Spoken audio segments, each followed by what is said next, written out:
Avant-dernier numéro du Grand Rendez-vous cette semaine, mesdames et messieurs, bonsoir, c'est un plaisir de vous retrouver. Le temps qu'il fera demain, vendredi 1er février, c'est à travers la météo que je vous invite à suivre.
Bonsoir aux populations de Soava, une ville qui gagne à être connue. 3 rubriques au menu du grand rendez-vous de ce jeudi. Tension élevée ou basse, des millions de personnes de tous âges confondus en souffrent dans le monde. Et on se demande toujours si c'est possible d'éviter le mal. Heureuse d'Anondé et son invité ont choisi de s'y pencher. Ce sera dans Nature et Bien-être. Le mois de février démarre demain et le 13e jour du mois est considéré comme étant la journée mondiale des radios. Les radios sont donc à l'honneur et vous le savez, aujourd'hui, dans de nombreux pays, c'est aux radios communautaires d'animer la vie au sein des communautés et pour cela, elles sont reconnues comme étant plus proches des populations. Est-ce vraiment le cas? Ces radios ont-elles des difficultés particulières? On en parle avec l'expert du jour. Horizon Culture ce soir reçoit pour vous un invité spécial, Charlie Dicou. Il est sculpteur et avec lui, on s'intéresse à l'art au service du social. Et oui, c'est bien possible de mettre l'art au service du social. Hassiom Gaba et son invité vous donnent donc rendez-vous dans un instant. Le grand rendez-vous, ce n'est jamais sans la dernière édition du journal. Et ce soir, nous sommes avec Nadia Soni. Nadia Soni, bonsoir. Bonsoir Agnès Bello. Comment vous allez? Très bien Agnès. Nous vous laissons pour la présentation des titres. Merci à vous Agnès Bello. Ce soir, on s'intéresse aux marchandises invendues après les soldes. Que deviennent-elles? On le découvre dans le reportage à 19h45. Plusieurs entreprises naissent et meurent après quelques années seulement de suivi. La cause, c'est le manque du plan d'affaires. Quelle est son utilité? On le saura à 19h45. Et pour finir, on parlera des métiers de la fibre optique. C'est un secteur pourvoyeur d'emploi. Restez avec nous pour le découvrir. Nadia Soni, c'est un plaisir de vous avoir à nos côtés ce soir. Le premier plateau du grand rendez-vous peut déjà s'installer. Horizon Culture.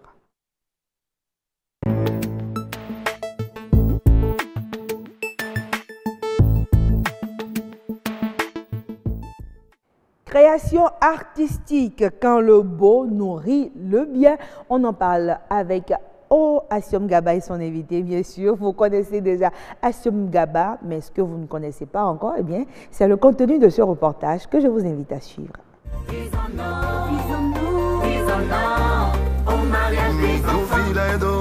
L'objectif de cette chanson est de sensibiliser sur un problème d'ordre social.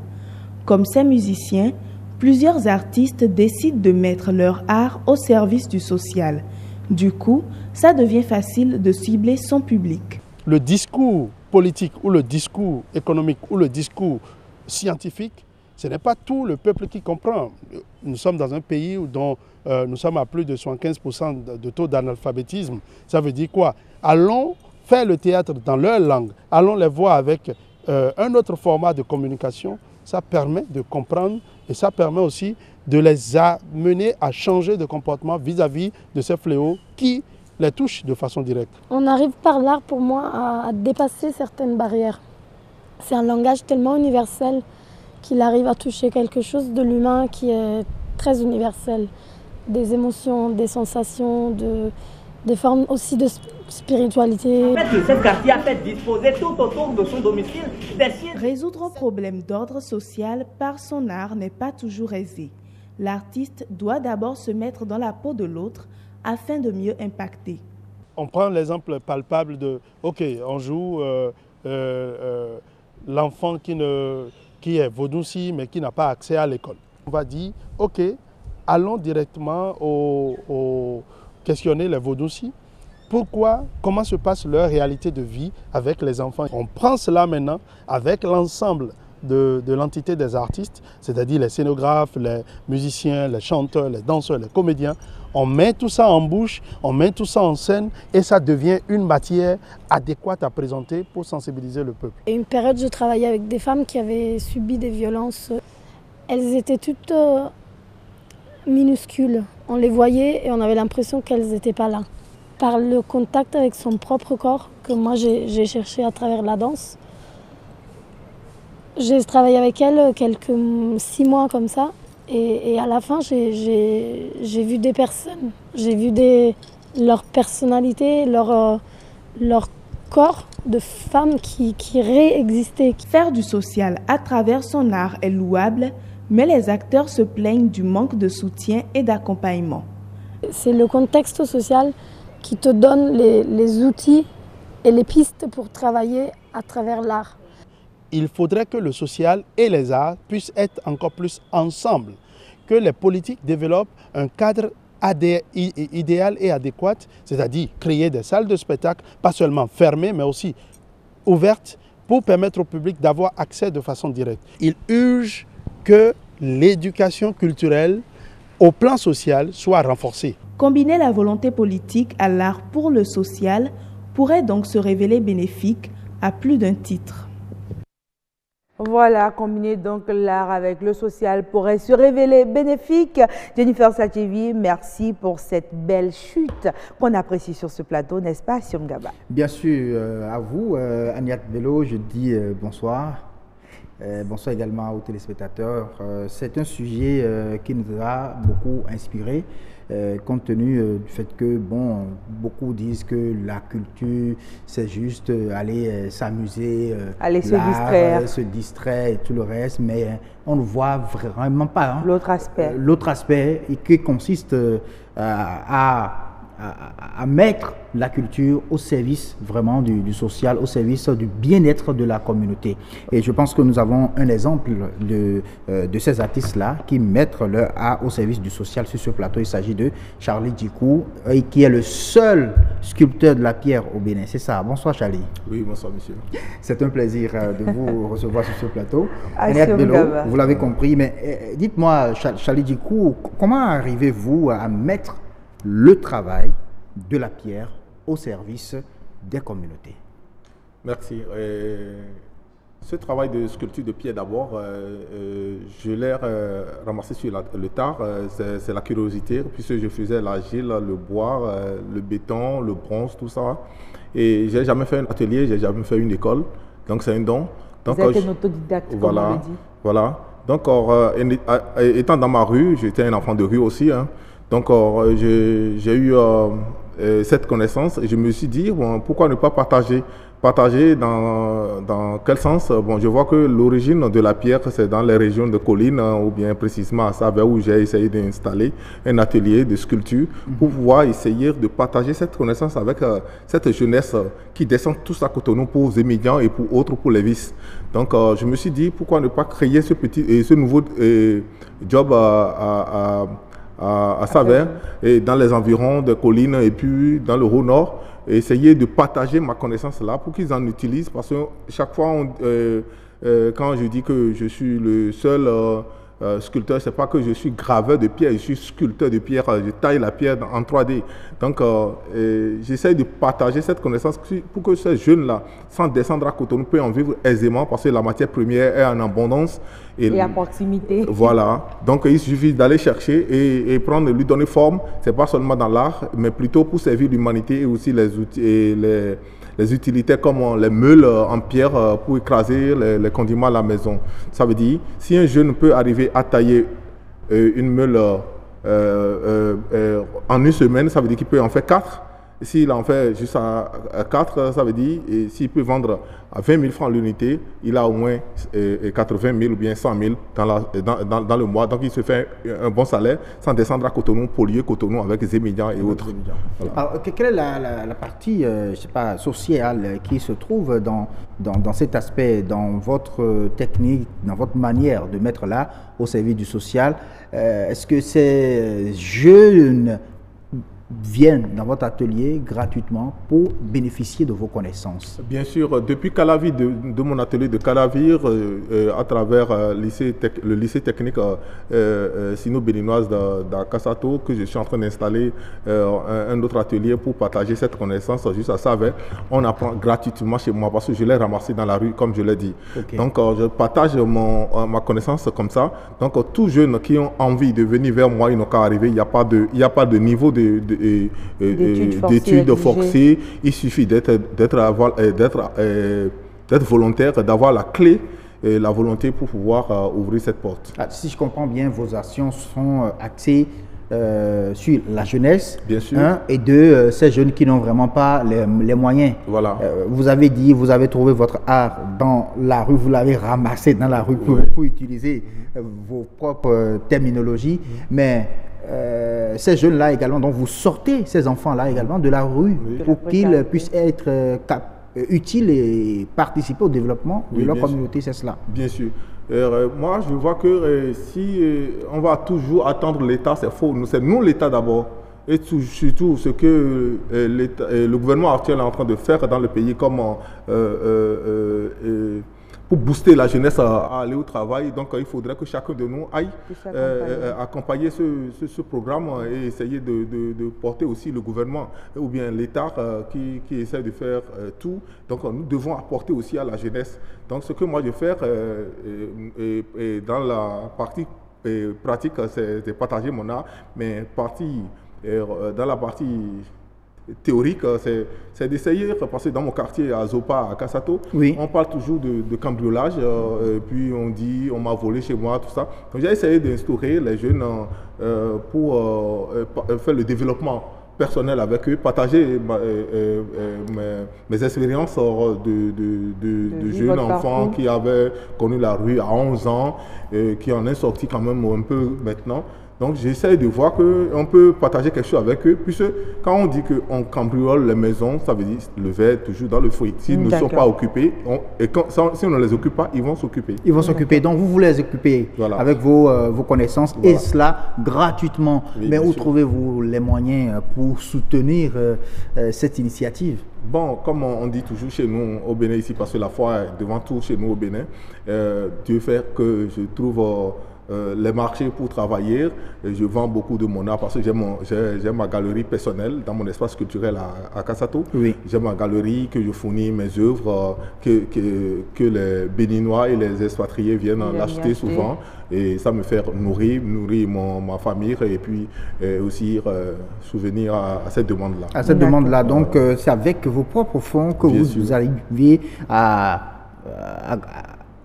mettre votre art au service, bien sûr, de cette communauté des jeunes. Alors, que pensent vraiment les parents de ces enfants, les autorités communales et autres? Parce que vous avez dit que ce sont les jeunes qui sont à proximité de la matière première, c'est-à-dire dans la zone des collines, à Saverne.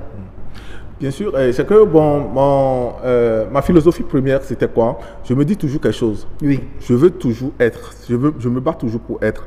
Et pour être, il faut que l'autre soit. Mais moi, ma question, vous ne l'avez pas posée. Est-ce que ce n'est pas compliqué de travailler la pierre? Ah oui, Voilà. On ne va pas recevoir quand même le seul sculpteur de la pierre et ne pas lui poser cette question, dites-nous. Merci beaucoup, madame. Si vous êtes ici, d'abord, c'est la passion qui vous a amené là. Oui. Je voyais depuis que j'étais là, comment vous êtes guère sur ce plateau. Moi, je vois que sans la passion, rien ne peut être possible. Donc, avec la passion, je trouve la pierre comme une mousse que et la persévérance aussi, hein? Oui, non, bien, la passion fait tout déjà. Donc, avec cette passion qui m'anime souvent de travailler et me laisser aussi dans le temps, parce que travailler la pierre, c'est de vivre très longtemps, vivre très longtemps surtout après sa peau, parce qu'il y a les aînés comme Michelangelo qui ont travaillé depuis les années 1200 et qu'on en parle encore juste à ce jour. Donc, cette passion ou bien cette volonté de vivre très longtemps m'anime et je trouve que la pierre n'est qu'une mousse que je pique. Ah oui. Hachem Gaba, j'aime bien sa chute. Je crois que c'est une belle conclusion pour notre entretien sur ce plateau. Merci beaucoup à vous, Aniat Bolo, de nous avoir reçus. Merci, Charlie Djikou. Je vous remercie. Oui, à très, très bientôt. Merci. Alors, nous passons à présent à une autre rubrique, l'expert.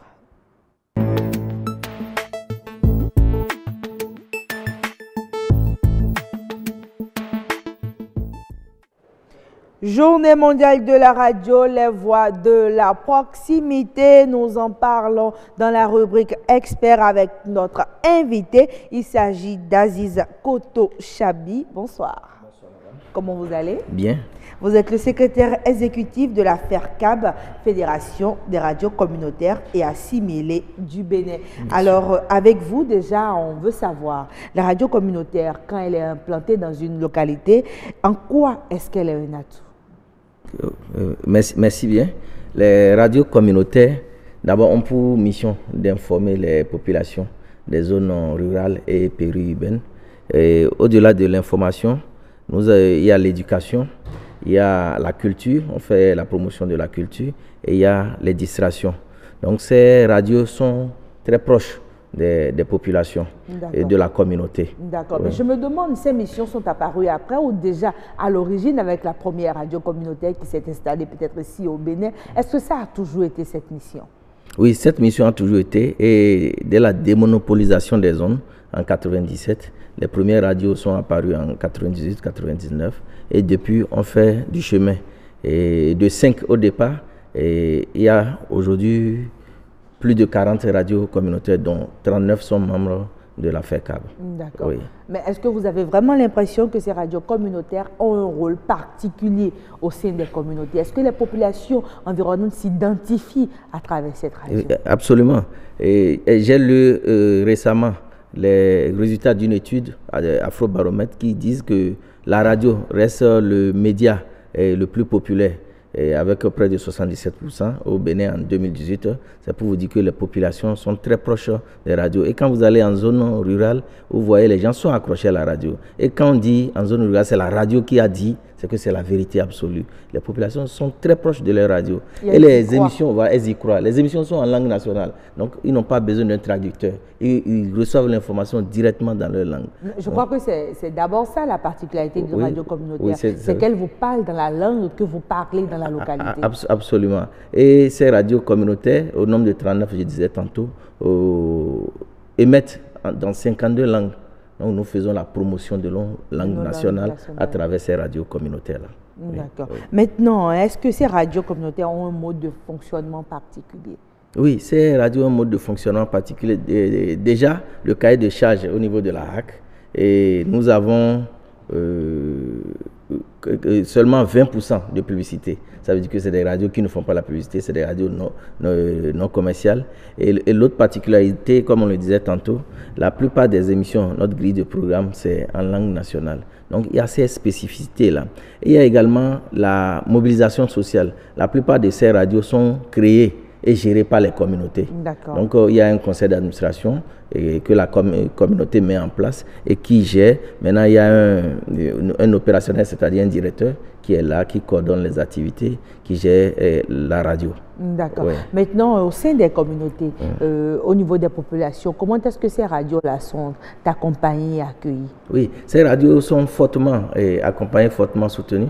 Comme je le disais tantôt, la plupart de ces radios sont construites et sont même créés avec les fonds de la communauté. D'accord. Est-ce que c'est ça qui crée le lien particulier qui existe entre la plupart des radios communautaires et les communautés à la base? Oui, oui, c'est ça, parce que c'est leur radio. Elles s'approprient la chose, elles s'identifient à ça. On parle leur langue dans cette radio, donc elles se sentent proches, elles se sentent liées. Et mieux, on les associe à la gestion de la radio, comme je le disais tantôt, à travers le comité de développement de la radio ou conseil d'administration, où toutes les couches de la communauté sont représentées au sein de ce comité-là pour gérer la radio, où on ouvre l'antenne à toutes ces couches-là.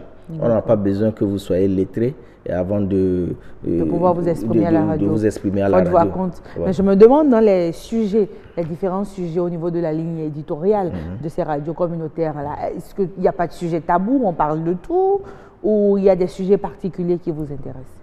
Bon, il n'y a pas de sujet tabou, mais surtout, il y a des émissions sur l'éducation à la citoyenneté, il y a des émissions sur la promotion de la culture, il y a des émissions qui accrochent ces communautés-là dans leur Qu'est-ce qui les intéresse le plus la plupart du temps? Les émissions interactives, par exemple, ça accroche parce qu'ils ont la possibilité d'appeler en direct, de s'exprimer en direct sur comment la communauté est gérée, sur comment la mairie gère la communauté, ou bien sur les difficultés qu'elle rencontre au quotidien pour appeler les autorités locales à régler ces problèmes. Oui, donc, mais est-ce qu'il ne vous arrive pas d'avoir des soucis déontologiques, puisque c'est des émissions interactives, et que ces populations pensent que la radio aussi leur appartient, elles ne comprennent pas qu'on soit obligé de réguler un peu et de ne pas leur faire dire tout et n'importe quoi. Oui, juste là, on n'a pas ce souci. Au niveau de la HAC, aucune des 39 radios membres n'a été condamnée à ce jour. Donc ça fait dire,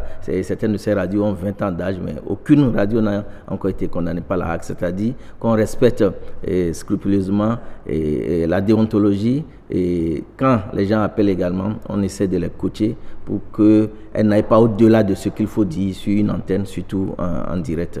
D'accord.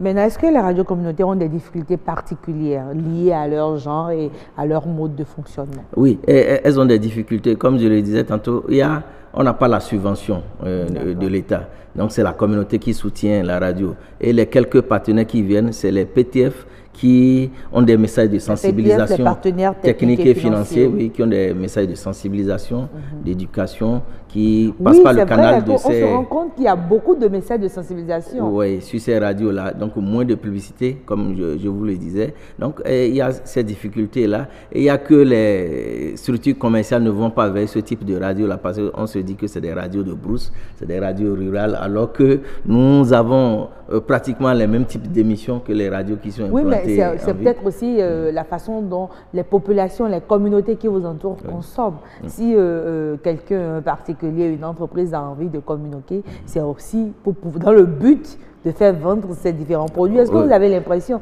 que vos communautés consomment? C'est d'abord ça. Oui, les communautés consomment, comme en ville, peut-être à une moindre échelle. Elles consomment. En parlant de difficultés également, il y a des problèmes de formation que nous réglons.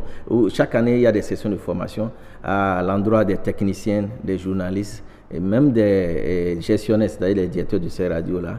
Il y a des sessions de recyclage de formation que nous organisons à leur intention. L'année passée, par exemple, nos techniciens ont été formés par un groupe européen qu'on a fait venir. C'est pour vous dire qu'on essaie quand même de mettre les acteurs de ces radios-là au pas de la technologie. D'accord. Oui. Mais moi, ce qui m'intéresse, c'est de comprendre un peu comment est-ce que ça se fait en langue. Nous, quand on est locuteur du français, on se rend compte que ça ne doit pas être forcément évident de pouvoir tout dire dans nos langues. Et là, vous parlez de 52 langues parlées par ces radios communautaires. Comment ça se fait, en fait? Oui, bon, ils sont très à l'aise, ces journalistes en langue nationale, très à l'aise comme vous et moi en parlant de français. Est-ce que ces journalistes choisissent la langue en fonction de leur ethnie, de leur origine? Oui, c'est souvent leur langue maternelle. Vous comprenez le français? Oui. Non, la plupart ont déjà un niveau, en français qui leur permet de traduire ces émissions-là, de reprendre ces émissions dans leur langue. Alors vous vous exprimez dans quelle langue sur les radios communautaires? Moi, je suis à l'opérationnel, moi je suis administratif. et je suis le premier responsable du secrétariat exécutif. Ah, donc les responsables, eux, ils n'ont pas besoin de comprendre la langue? Non, moi je... Mais comment vous faites pour comprendre ce qui se dit sur les émissions si vous ne comprenez pas la langue? Oui, je suis Bariba, je comprends parfaitement Bariba, je parle parfaitement Bariba, mais je n'interviens pas sur une radio. Dites-moi un mot en Bariba à l'intention des téléspectateurs qui comprennent Bariba. D'accord. Voilà, nous en étions donc à la journée. Ça a été prévu pour le 13 février. Le 13 février, les radios sont à l'honneur et cette journée-là, vous avez choisi, vous, radio communautaire, la célébrer autrement. Qu'est-ce qui est prévu concrètement? Merci bien. Cette journée sera célébrée à Kétou, qui accueille la 3e édition. Nous avons eu 2 précédentes éditions à Parakou et à Bembereke. Au cours de cette journée, les 39 radios membres vont synchroniser leur programme en français et dans 10 principales langues du pays. Quelles sont les langues qui ont été retenues? Il y a le Bariba, il y a le Fon, il y a le Lokpa, il y a le Yoruba, il y a le Tori, il y a le Peul, et il y a le Ditamari. Donc, il y a le Hadja. Oui, 10 langues. Ça fait 10 langues. Oui, ça fait 10 langues. Donc, toutes ces émissions, donc tout le programme de la journée sera fait en français et dans ces langues. Nous aurons également la cérémonie officielle de l'événement avec le ministère de la Communication et la HAC. Et nos hôtes qui viennent d'ailleurs, qui seront là. D'accord. Quand vous parlez d'hôtes, c'est des confrères qui viennent des pays de la sous-région? Oui. C'est des confrères qui viennent de la sous-région, c'est des fêtiers des radios de proximité de la Côte d'Ivoire, du Burkina Faso, du Niger, du Sénégal, qui sont très intéressés par ce que nous faisons au cours de cette synchronisation-là et qui veulent s'inspirer de notre expérience pour aller dupliquer ça chez eux. D'accord, mais est-ce que c'est la première fois que ça se fait? Non, l'année dernière déjà, à Bembereke, nous avons synchronisé. En ce moment, on était 37 radios membres, on est passé à 39. Est-ce qu'il y a eu des difficultés ou ça a pu se faire techniquement parlant? Oui, non, pas tellement, mais c'est parce que nous utilisons deux méthodes. Nous avons l'Internet, où les radios captent leurs consoeurs par le biais de Internet, soit sur leur site web ou la page Facebook. Et il y a le bout à bout, c'est-à-dire les radios proches qui peuvent se capter entre elles. Mais quand elles sont éloignées, c'est compliqué. Quand elles sont éloignées, on utilise l'Internet pour pouvoir capter les radios qui émettent.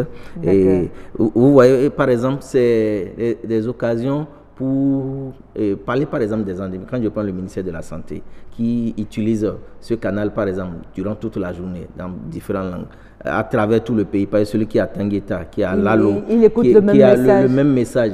Et il y a le virus Lassa actuellement par exemple, donc vous voyez la portée. Vous voyez par exemple les mesures sociales contenues dans la loi des finances, le budget 2019. C'est des occasions comme ça pour parler aux communautés, pour leur dire ce genre, pour passer ce genre de message. Merci Aziz Koto Chabi. Nous rappelons que vous êtes le secrétaire exécutif de la FERCAB, Fédération des radios communautaires et assimilées du Bénin. Et avec vous, nous nous sommes intéressés à la journée mondiale de la radio et nous avons parlé des voix de proximité. Que sont ces radios communautaires? C'est terminé pour l'expert du jour. On rejoint Heureuse Danondé et son invité dans la rubrique Nature et Bien-être.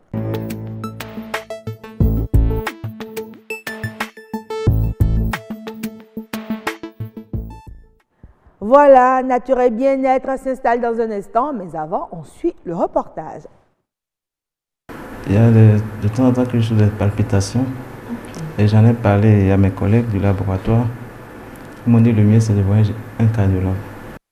Le rythme du cœur varie et les battements deviennent anormaux. Les palpitations, une sensation banale, mais qui peut être un signal d'alerte. C'est une cause fréquente de consultation aussi, la palpitation. Dès qu'on sent le cœur battre, on l'appelle les palpitations. Selon les personnes souffrant du mal, le cœur bat très fort ou encore le cœur cogne dans la poitrine. À mon niveau, c'est un peu plus accéléré. Ces expressions décrivent les manifestations des palpitations. C'est un symptôme qui peut cacher beaucoup d'autres maladies. L'hypertension, par exemple, peut se manifester par des palpitations, surtout des palpitations nocturnes. Mais également beaucoup d'autres maladies, l'insuffisance cardiaque, l'insuffisance coronaire, peuvent se manifester par les palpitations. Il faut donc reconnaître les symptômes afin d'y apporter des solutions au plus vite. Le mieux, ce n'est pas de traiter les palpitations, puisque les palpitations, c'est des symptômes. L'idéal serait de pousser plus loin, de savoir ce qui est à la base des palpitations et de traiter la cause même des palpitations. Je me disais dans un premier temps que c'est dû à l'activité ou au stress, le travail que je fais. Mais des fois, quand je suis même en congé, c'est continu. L'automédication dans ce domaine serait vraiment pas l'idéal. L'autre mal du cœur qui prend de l'ampleur dans notre société, c'est l'hypertension artérielle. Sur le plan épidémiologique, c'est-à-dire sur le plan de la fréquence des pathologies, c'est l'hypertension qui est de loin la première pathologie cardiovasculaire qu'on rencontre sous nos cieux. Les études antérieures réalisées par le service de cardiologie de CNHU montrent des prévalences entre 30 et 45%. Surtout parce que c'est une maladie qui évolue à bas bruit. Les hypertendus sont la plupart du temps asymptomatiques, c'est-à-dire qu'ils ne ressentent rien du tout. Donc, il n'y a pas de raison d'aller voir un médecin. À partir d'un certain âge, la fréquence est beaucoup plus élevée, surtout chez les hommes à partir de 55 ans. La prévalence est beaucoup plus élevée que chez les jeunes personnes. Les maladies du cœur, des pathologies qui ne font pas de discrimination entre les sexes ni les âges. Jeunes et vieux y sont touchés. Les métiers de stress, c'est-à-dire les professions qui engendrent énormément de stress, peuvent faire augmenter la prévalence de la maladie. De plus en plus, on a des jeunes banquiers, la trentaine ou la quarantaine ou plus, qui ont déjà de l'hypertension artérielle et voire même des complications. On a des gens de moins de 40 ans qui font des accidents vasculaires cérébraux, qui est la complication la plus invalidante de l'hypertension artérielle. Les recherches sont très avancées dans le traitement de ces problèmes, mais au Bénin, malgré tous les efforts consentis par le personnel cardiologue afin de se doter d'un plateau technique adéquat, du chemin reste à parcourir pour réduire les évacuations sanitaires hors du territoire. La prise en charge des problèmes du cœur, surtout en phase terminale, coûte donc très cher en l'absence d'un système de prise en charge gratuite. Dès qu'il y a l'hypertension. Alors, mesdames et messieurs, je ne sais pas si vous avez fait le même constat que moi, mais avant, on disait que c'était les personnes âgées qui souffraient de ce mal, le problème de tension artérielle, mais aujourd'hui, même des jeunes, très jeunes, souffrent de problèmes de tension. Pourquoi cela? J'espère que Heureuse Anandé et son invité vont en parler. Sinon, vous aurez un autre plateau de 52 minutes, mais en attendant, on s'intéresse justement à comment prévenir le mal quand il s'agit de tension artérielle. Heureuse Anandé, bonsoir. Bonsoir Aniat Bello, comment allez-vous? Je vais très bien. Ça fait plaisir de le savoir. Merci d'être avec nous ce soir sur ce plateau. Avec vous, donc, on parle des tensions artérielles, mais surtout, on reçoit Achille Metaou. Il est épidémiologiste des maladies tropicales. Bonsoir. Oui, bonsoir. Et amis téléspectateurs, bienvenue. Merci d'être avec nous. Merci aussi pour l'invitation. D'accord. Donc, Heureuse Anandé, votre invité, il est Vous aviez commencé par le dire. Aujourd'hui, c'est de plus en plus fréquent d'avoir les médecins, d'avoir les malades très jeunes qui souffrent de l'hypertension artérielle surtout. Et ça fait certainement partie des raisons pour lesquelles on a des difficultés aujourd'hui à avoir les médecins. Pour les sorties de leur salle de consultation, pour les studios, c'est difficile. Ils sont débordés aujourd'hui car le mal devient de plus en plus récurrent. Alors, docteur Metaou, ce dont on ne parle pas le plus souvent, c'est l'hypotension artérielle. On va aborder les deux sujets aujourd'hui très rapidement. Mais avant d'en venir à l'hypotension artérielle, le médecin de plus en plus et beaucoup plus détaillé le sujet lié à l'hypertension artérielle. Mais selon vous, comment prévenir le mal? Merci beaucoup. Comme j'ai l'habitude de le dire, les cardiologues, les neurologues sont les mieux placés pour mieux décrire ces genres de phénomènes. Mais voilà, la situation, c'est plus rare aujourd'hui de les avoir sur les plateaux. Ce que je voudrais dire, c'est simplement il faut d'abord qu'on s'entende sur la définition de la tension artérielle. Parce que lorsqu'on va parler de hyper ou hypo, forcément, il y a quelque chose là qui est commun, c'est-à-dire la tension artérielle. Donc la tension artérielle se définit comme étant la pression sous laquelle le sang circule dans les vaisseaux. Donc c'est cette pression-là, si elle est forte, qu'on parle de tension, d'hypertension, et lorsqu'elle est faible, on parle de hypotension. Donc tension artérielle, c'est la pression sous laquelle le sang circule dans les vaisseaux. Maintenant, cette pression, cette circulation est sous le contrôle de 3 facteurs. Le premier facteur, c'est beaucoup plus l'état des vaisseaux. Est-ce que les vaisseaux, c'est-à-dire les vaisseaux dans lesquels le sang va circuler, est-ce que ces vaisseaux les parois sont résistantes? Si les parois sont résistantes et qu'il y a la perméabilité, la tension serait normale. Mais lorsque ces vaisseaux ne sont pas résistants pour des raisons, d'autres pathologies, les vaisseaux ne sont pas résistants, quand la pression serait forte, donc la paroi va s'éclater et le sang, au lieu de circuler dans son couloir, va passer ailleurs. Et c'est ça qui donne souvent les accidents vasculo-cérébraux ou d'autres choses là. Alors, deuxième facteur, c'est beaucoup plus la masse circulante, la quantité de sang qui circule dans le corps.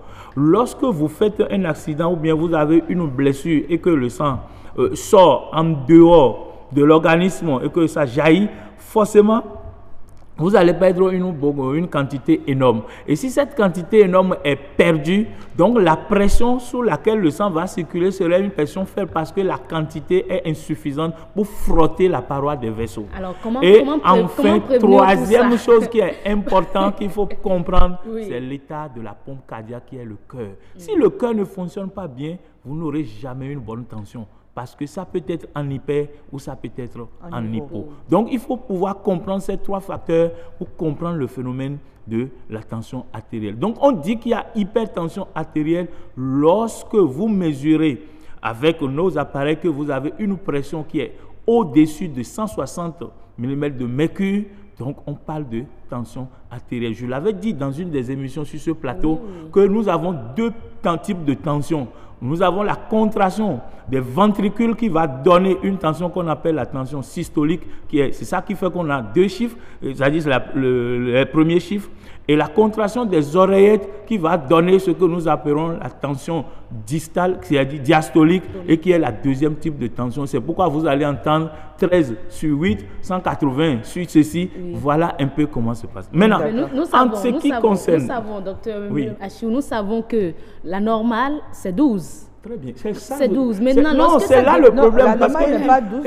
S'il vous plaît. C'est 2 chiffres. C'est 2 chiffres. S'il vous plaît. C'est ça le problème. Il ne faut jamais penser que la tension normale, c'est 12. C'est ce que nous a appris, c'est ce que le commun des mortels, c'est ce que la population profane comprend. On ne peut pas dire la tension normale, c'est en fonction de plusieurs paramètres et selon ce que chaque individu pose comme pathologie. Mais ce que les cardiologues de commun accord ont dit que la tension ne doit pas dépasser, la tension systolique ne doit pas dépasser 140 mm de mercure, c'est-à-dire ordinairement 14.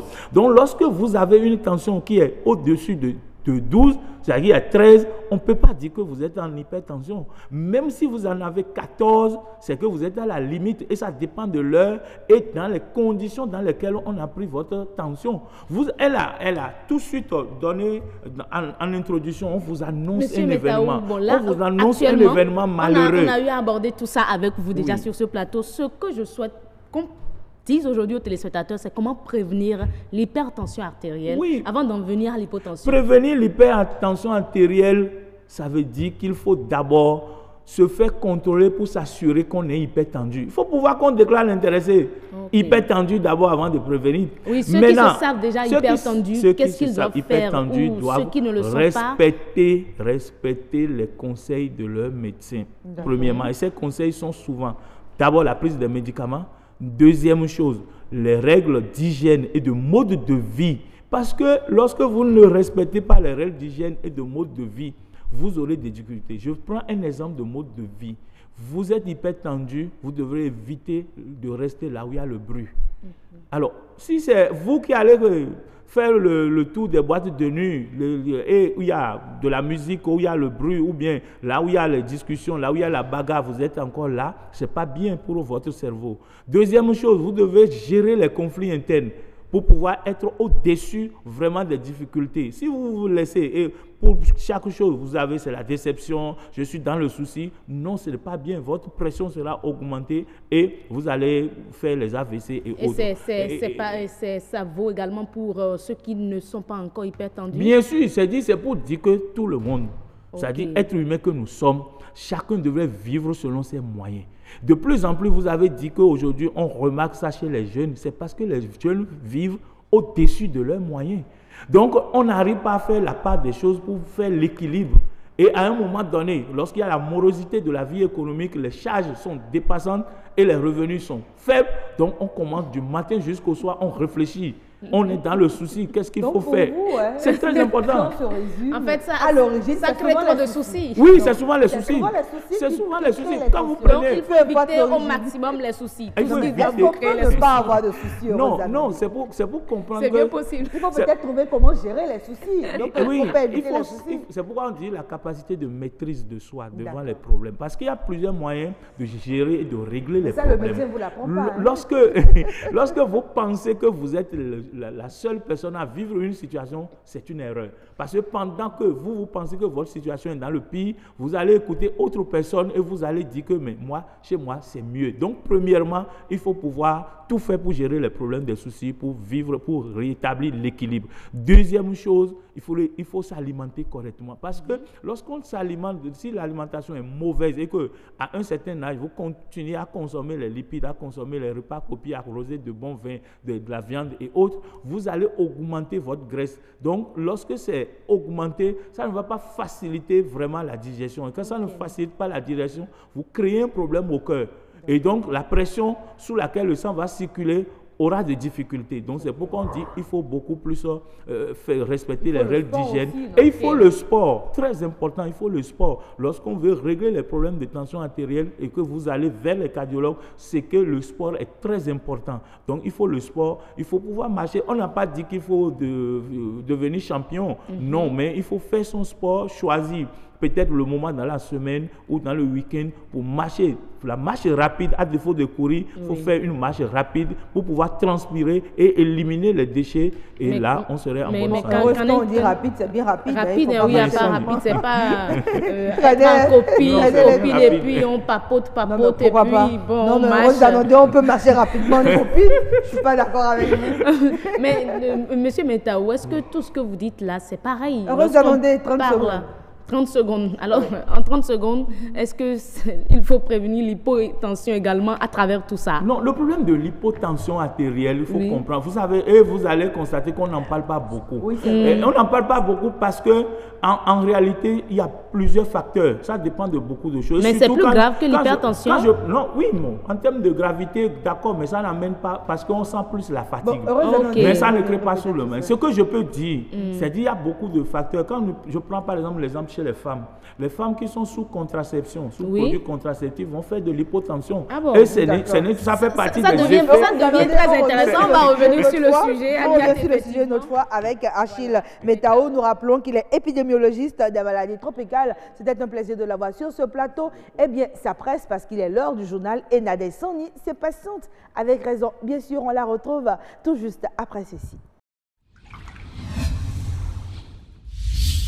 Et bienvenue sur le grand rendez-vous de l'information axée sur le développement. Pour qu'on considère que le cœur a des modifications liées au sport, il faut d'abord une pratique sportive assez fréquente. À midi, je me couche.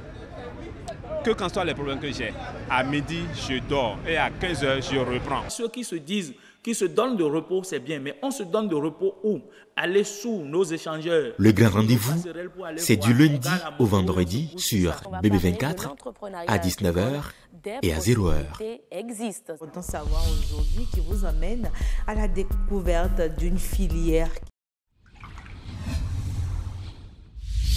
Pour parler de l'épargne, il faudrait que nous puissions convoquer deux concepts importants.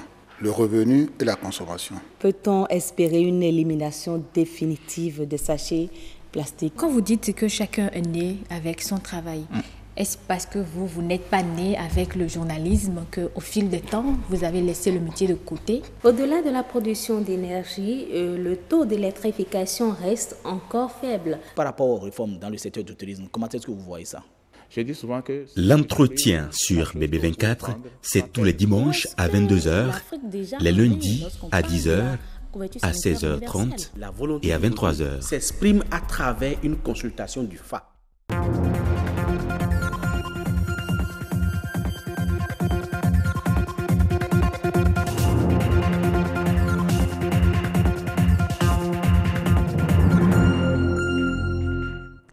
Bonsoir à tous, bienvenue dans cette édition. La période des fêtes rime généralement avec celle des soldes dans le commerce. Quel sort est réservé à ces marchandises invendues après cette période? On en parle dans cette édition.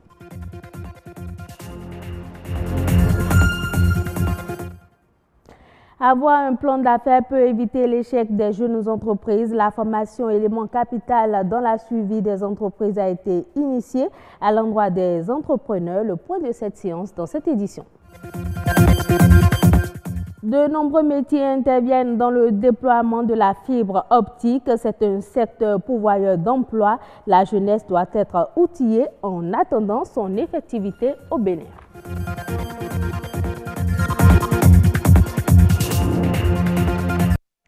Quand est-ce qu'on parle de soldes dans le commerce? Quelles sont les marchandises souvent objets de ces soldes et que deviennent ces marchandises invendues? Essai de réponse dans cet élément tourné par Mathieu Sokeno et Clotaire Awekou. Pour cause de dépréciation ou de liquidation, certains produits ou articles du commerce font l'objet de ventes à prix réduit. C'est bien le temps de solde, des moments difficiles pour les centres commerciaux, les magasins, boutiques et autres lieux de vente, mais également des instants délicats pour les clients et autres acheteurs, surtout quand cela concerne les produits alimentaires, donc périssables. Si les produits restent au moins 4 mois comme ça, on diminue le prix et on revend ça rapidement. Si on n'arrive pas à vendre ces produits-là, on jette ça. Donc c'est une perte pour vous alors? Oui. On n'a pas le choix, Il faut toujours vendre le produit avant la date de paiement. De préférence 2 mois, 1 mois même avant la date, pour déjà le balancer. Un produit qui coûte 5 000, vous venez le vendre à 2 000, il y a 2 500, ils vont sauter dessus. Quelque chose qui coûte 1 000 francs, vous le vendez à 200 francs, à 300 francs, oui, ils vont venir prendre, ça c'est normal. Et le problème c'est qu'ils croient que c'est un prix, c'est le prix du produit. Et à la fin, ça tue le produit. Ce que je pense de ces produits, il faut vraiment qu'on arrête de vendre ces produits parce que c'est souvent des produits périmés qu'on met sur le marché et ceux qui n'ont pas trop les moyens, ils accourent pour prendre ça, mais ils font du mal à leur organisme. C'est les choses invendues durant l'année que nous liquidons à la fin de l'année. Les clients y répondent parce que pour eux, ce qu'ils ont l'habitude de voir dans les boutiques à 5 000, 10 000, bizarrement ils voient les mêmes articles à 3 000. Donc, ils profitent de l'occasion et ils en achètent. Moi, je suis dans le domaine textile. Il n'y a pas de bons produits liquidés. Les produits qui sont liquidés, c'est les produits qui sont le plus souvent déjà avancés dans la détérioration. Tant de soldes, tant de pertes de gestion des passifs par les vendeurs, mais dans l'opposé, tant de prospérité, dirons-nous, pour la clientèle appelée à la vigilance, à la prudence, surtout vis-à-vis des marchandises périssables, donc impropres à la consommation. Connaître son plan de développement d'affaires afin d'apporter une réponse durable aux difficultés rencontrées au sein de son entreprise. C'est l'objectif de cette formation en faveur des jeunes désireux d'entreprendre. À quoi sert un plan d'affaires? Quelle est son utilité? Ces questions trouvent réponse dans ce reportage de Edwige Agosso et Lazare Migan. C'est un document qui prend en compte une étude préalable de marché, décrit de façon très claire ce que l'entreprise ambitionne de faire, ainsi que le projet d'évolution qu'on pense. Et qu'on pense à partir des chiffres très précis, les chiffres qu'on pense que l'entreprise va atteindre. Le parcours d'un entrepreneur est jalonné de difficultés auxquelles il est pourtant nécessaire de faire face.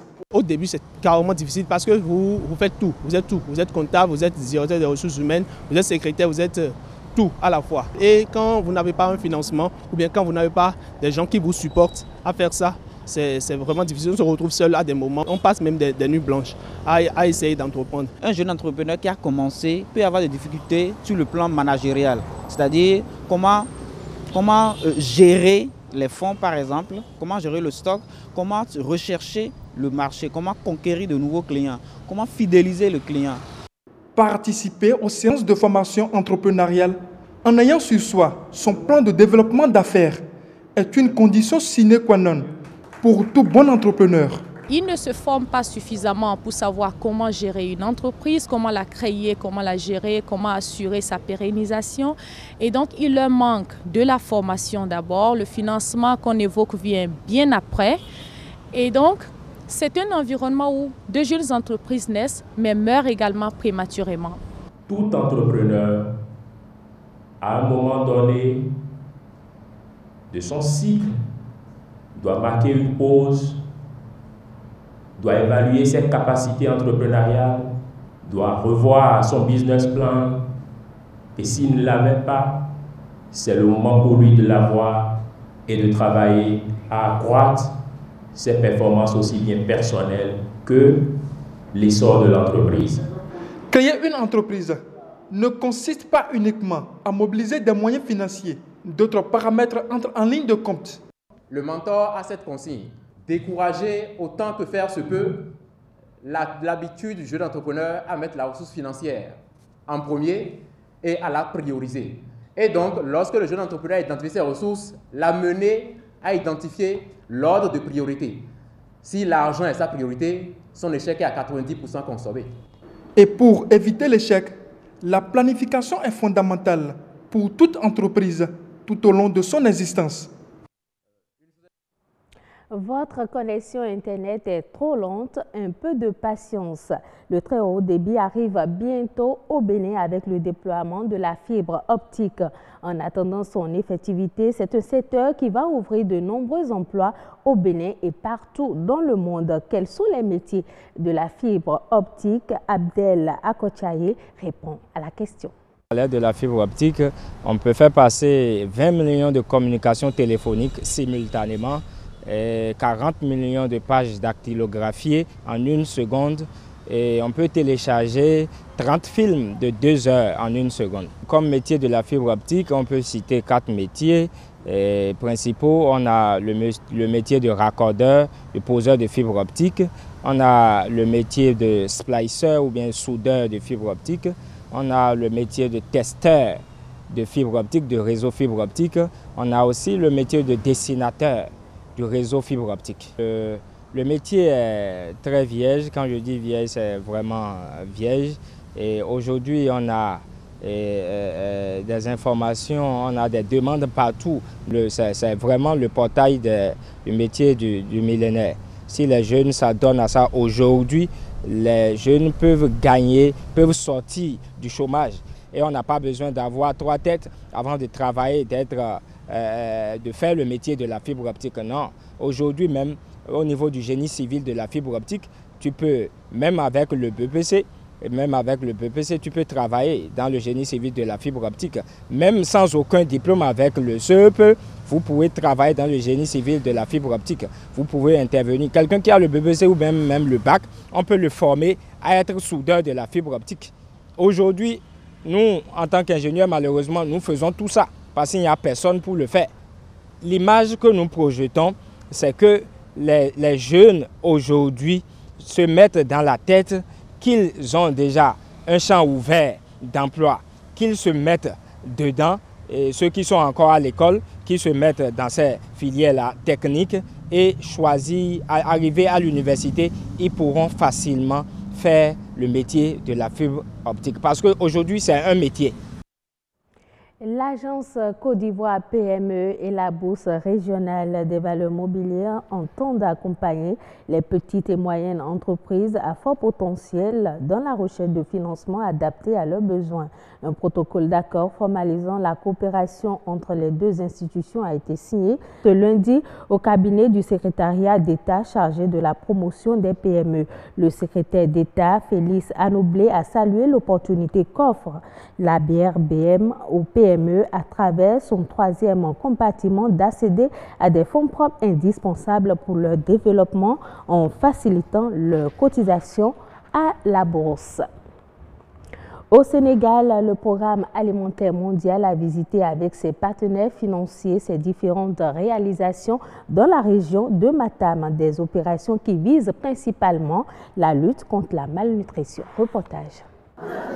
À l'appui aux cantines scolaires, des programmes de nutrition, des périmètres maraîchers pour 52 villages, Autant de réalisations du programme alimentaire mondial à Matam. Le PAM, avec ses partenaires financiers, contribue ainsi à la lutte contre la vulnérabilité dans cette région. Je crois que c'est essentiel, vous voyez, cette action de proximité qui vient appuyer les efforts du gouvernement sénégalais, dont on sait qu'ils sont très importants. Parce que la malnutrition, il faut lutter contre ce problème par tous les moyens. Mais c'est aussi l'action en matière d'éducation, en matière de santé, en matière d'agriculture. La France est heureuse d'aider le PAM depuis maintenant 1962. Alors le Luxembourg est actif au Sénégal depuis plus de 30 ans et notre action s'est toujours ciblée sur les secteurs sociaux de base. Pour la nutrition de base, on s'est longtemps engagé au niveau du PAM. Et pourquoi est-ce qu'on a choisi le projet qu'on visite aujourd'hui, c'est-à-dire l'appui aux cantines scolaires? Parce qu'on trouve que c'est le lien entre l'humanitaire et le développement et surtout pour aller vers un développement durable qui se porte dans la communauté. Cet accompagnement du PAM va à terme aider les populations bénéficiaires à devenir plus autonomes et plus résilientes. Donc, il y a quelques années, nous étions sur une approche plus de crise, lorsqu'il fallait réagir, lorsqu'il y avait des crises nutritionnelles. Mais aujourd'hui, nous sommes dans une approche préventive et le Sénégal s'est fixé justement comme objectif de réduire et voire éliminer la malnutrition sous toutes ses formes d'ici 2025. Nous avons visité des programmes de nutrition, que ce soit la prévention ou le traitement. Nous avons visité des programmes de création d'actifs. Tout ceci nous réconforte qu'on a investi là où on devait investir. Donc ce sont des programmes sur lesquels nous investissons pour aider les populations de cette région à devenir plus résilientes. On est convaincu que les populations que nous assistons et le gouvernement sont sur la bonne voie. Avant ces visites de terrain, le PAM, ses partenaires et les différents services concernés ont tenu une réunion de travail avec le gouverneur de la région de Matam. Au sortir de cette rencontre, l'autorité administrative s'est dite satisfaite des activités qu'effectue le programme dans la région. Le Kenya devrait enregistrer une croissance de 6,3% en 2019. D'après le gouverneur de la Banque centrale, cette croissance devrait être tirée par les activités du secteur agricole et les services. Dans un contexte économique mondial tendu, le gouverneur a indiqué que le pays bénéficiait encore d'une confiance assez forte de la part de ses investisseurs et de ses consommateurs. Il a aussi invité les autorités du pays à prendre des mesures pour protéger l'économie. C'est la fin de cette édition. Merci de l'avoir suivi et retrouvez Ulbaïs Balogun demain à 12h45. Merci à vous Nadia Sani. On vous retrouve donc semaine prochaine. D'ici là, portez-vous bien. Le grand rendez-vous se poursuit et nous faisons ensemble le rappel de la météo, surtout pour vous qui venez de nous rejoindre.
Voilà, si vous avez donc envie de découvrir une ville que vous pourrez, et bien sûr, vous promener sur un lac, vous connaissez déjà votre destination, Soava vous accueille avec ses belles pirogues et ses belles populations. C'était donc le clin d'œil de la carte postale. Et ce soir, je vous rappelle la question de la semaine. Vous le savez, dorénavant, Adonis Bon nous fait le point de la semaine le vendredi, donc demain, si tout va bien. Mais en attendant, vous pouvez toujours continuer par répondre. La question de la semaine, elle dit ceci. Que pensez-vous de la publication des photos des enfants sur les réseaux sociaux? Que pensez-vous de la publication des photos des enfants sur les réseaux sociaux? Voilà, vous avez un avis sur le sujet. On attend vos réponses et vous aurez peut-être la chance d'écouter Adonis Bon nous parler un peu de votre proposition. Voilà, vous voyez afficher la page Facebook de Bénin Business 24. Notre instant citation à présent, l'art est un effort pour créer à côté d'un monde réel un monde plus humain. C'est d'André Mauroy. L'art est un effort pour créer à côté d'un monde réel un monde plus humain. Cette citation nous vient d'André Mauroy.